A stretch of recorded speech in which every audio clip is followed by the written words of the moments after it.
السلام عليكم ورحمة الله وبركاته. إن الحمد لله الصلاة والسلام على رسول الله أما بعد সমস্ত প্রশংসা মহান রব্বুল আলামিনের অতঃপর নবী মুহাম্মদ সাল্লাল্লাহু আলাইহি ওয়াসাল্লামের প্রতি দরুদ ও সালাম আল্লাহুম্মা সাল্লি আলাইহি আল্লাহুম্মা বারিক আলাইহি।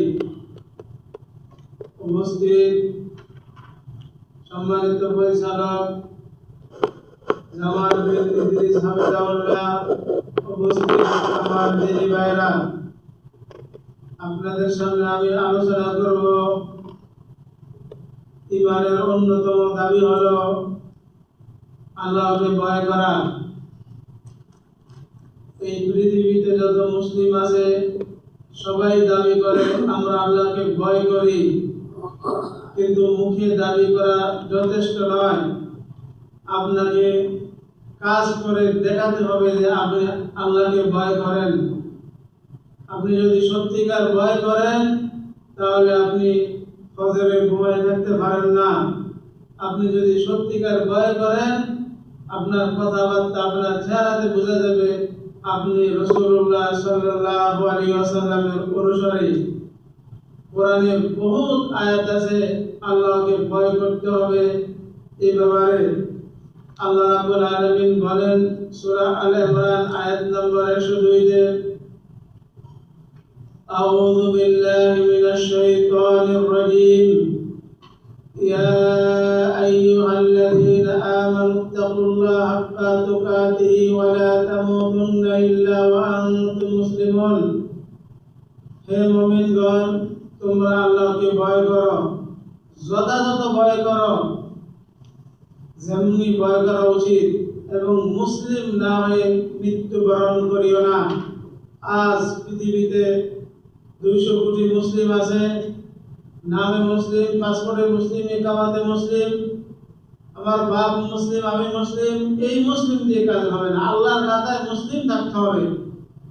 আল্লাহর খাতায় মুসলিম যদি আপনি না থাকেন তাহলে আপনি জান্নাতে যেতে পারবেন না। এটি আসল মুসলিম।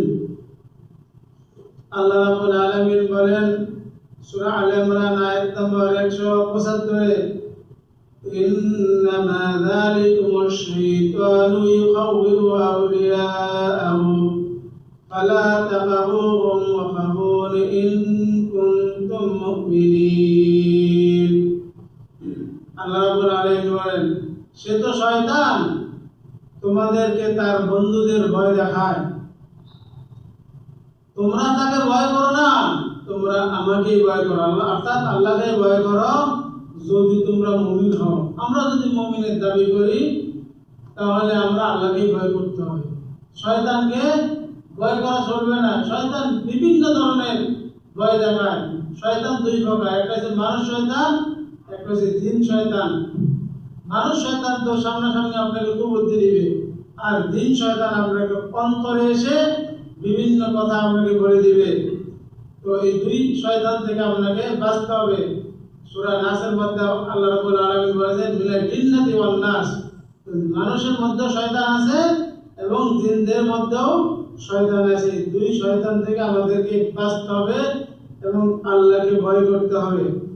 আল্লাহ রাব্বুল আলামিন বলেন সূরা তাওবা আয়াত নম্বর 18-তে, إنما يأمر مساجد الله من آمن بالله واليوم الآخر وأقاموا الصلاة وآتوا الزكاة ولم يخش إلا الله فعسى أولئك أن يكونوا من المهتدين।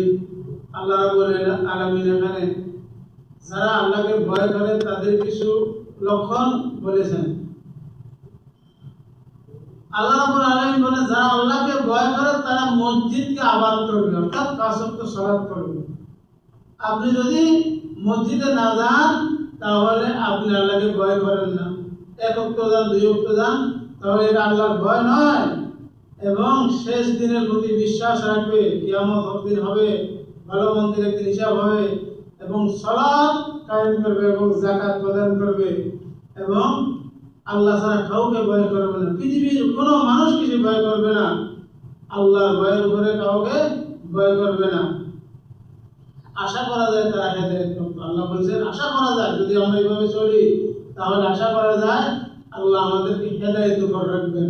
কিন্তু এগুলো থাকতে হবে, অবশ্যই আমাদের মসজিদের সাথে আমাদের সম্পর্ক থাকতেই হবে। আমাদের যদি মসজিদে না পাওয়া যায়, আমাদের অনেক টাকা আছে ব্যাংকে, যদি আমরা বছর শেষে যাকাত না দেই তাহলে আমরা ইমানদার হতে পারবো না, আমরা হেদায়েতের অন্তর্ভুক্ত হতে পারবো না। এই আয়াত দ্বারা এটাই বোঝা যায়।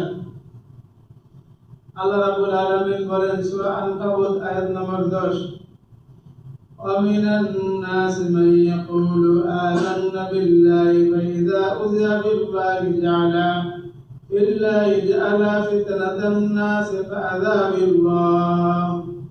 আল্লাহ রাব্বুল আলামিন বলেন কিছু লোক আছে তারা বলে আমরা ঈমান এনেছি, মুখে বলে আমরা ঈমান এনেছি, অথবা আল্লাহর ব্যাপারে তাদের যদি কোনো কষ্ট দেওয়া হয় তখন তারা মানুষের বিপরীতে আল্লাহর আযাবের মতো গণ্য করে। এখন আল্লাহর ব্যাপারে যদি আপনাকে কেউ কষ্ট দেয়, তাচ্ছিল্য করে, উনি মনে করে এটা একটা আযাব, মনে করে সে। এটা বলেছেন আল্লাহ রাব্বুল আলামিন সূরা আনকাবুত আয়াত নম্বর 10। কিন্তু ঈমানদার হতে হবে, শুধু মুখে দাবি করলে হবে না, কাজে পরিণত করে দেখাতে হবে। এবং আপনার কষ্ট আসবে, কষ্ট হলো আপনার পরীক্ষা। পৃথিবীতে যত যারা ঈমানদার বেশি হবে তাদের পরীক্ষাটাও তত বেশি হবে। এই পৃথিবীতে সবচেয়ে বড় পরীক্ষা হয়েছে রাসূলগণের, আম্বিয়া কেরামদের। আর আমরা যত ভালো মানুষ হব তত বেশি পরীক্ষা আমাদেরকে দিতে হবে। আল্লাহ রাব্বুল আলামিন বলেন সূরা তালাক আয়াত নম্বর 2 এবং 3, وَمَن يَتَّقِ اللَّهَ يَجْعَلْ لَهُ مَخْرَجًا وَيَرْزُقْهُ مِنْ حَيْثُ لَا يَحْتَسِبُ وَمَن يَتَوَكَّلْ عَلَى اللَّهِ فَهُوَ حَسْبُهُ। আল্লাহ রাব্বুল আলামিন বলেন যে আল্লাহকে ভয় করে তার জন্য উত্তরণের পথ তৈরি করে দেন। আমরা আল্লাহকে ভয় করি না, জানা হারাম কাজ আমি করবো না, কিন্তু আল্লাহ আপনাকে অন্য একটা রাস্তা দিয়ে রিজিক দিবেন, অন্য একটা আল্লাহ আপনাকে ধ্বংস করবেন না। হয়তো সাময়িক আপনার কষ্ট হবে, এটা আপনার টেস্ট, এটা আপনার পরীক্ষা আল্লাহ নিচ্ছেন, কিন্তু আল্লাহ আপনাকে আযাব দিবেন না, কারণ আপনি আল্লাহকে ভয় করেন। আল্লাহকে ভয় করে যখন আপনি চলবেন, আল্লাহর উপর তাওয়াক্কুল করবেন, তখন আল্লাহ আপনাকে অন্য রাস্তার থেকে উত্তম দিবেন। তখন আপনি বুঝতে পারবেন আল্লাহ কত আপনার উপর রহম করেন। তো আমরা যদি শুধু দাবি করি আমরা মুসলিম, আমরা ঈমানদার, এই দিয়ে আমরা কোনদিন ঈমানদার হতে পারবো না। আমাদের কথাবার্তা, আমাদের চালচলন, আমাদের বেশভূষা, চেহারা, যাতে আমরা বুঝতে পারি যে এরা মুসলিম, এরা মুমিন। আমাদের শুধু পাসপোর্টে আমাদের নাম থাকলেই আমরা মুসলিম বলে হবে না, আল্লাহর কাছে আমাদের মুসলিম থাকতে হবে। তো আল্লাহ রাব্বুল আলামিনের কাছে আমরা দোয়া করি যেভাবে আল্লাহ চেয়েছেন, যেভাবে আল্লাহকে ভয় করা উচিত সেভাবে যেন আমরা সকলে আল্লাহকে ভয় করতে পারি এবং আমরা যেন মুসলিম হিসেবে এই দুনিয়াতে যেতে পারি, সেই তৌফিক দান করেন। সুবহানাল্লাহি ওয়া বিহামদিহি আশহাদু আল লা ইলাহা ইল্লা আনতা আস্তাগফিরুকা ওয়া আতুবু ইলাইক। আসসালামু আলাইকুম ওয়া রাহমাতুল্লাহি ওয়া বারাকাতুহু।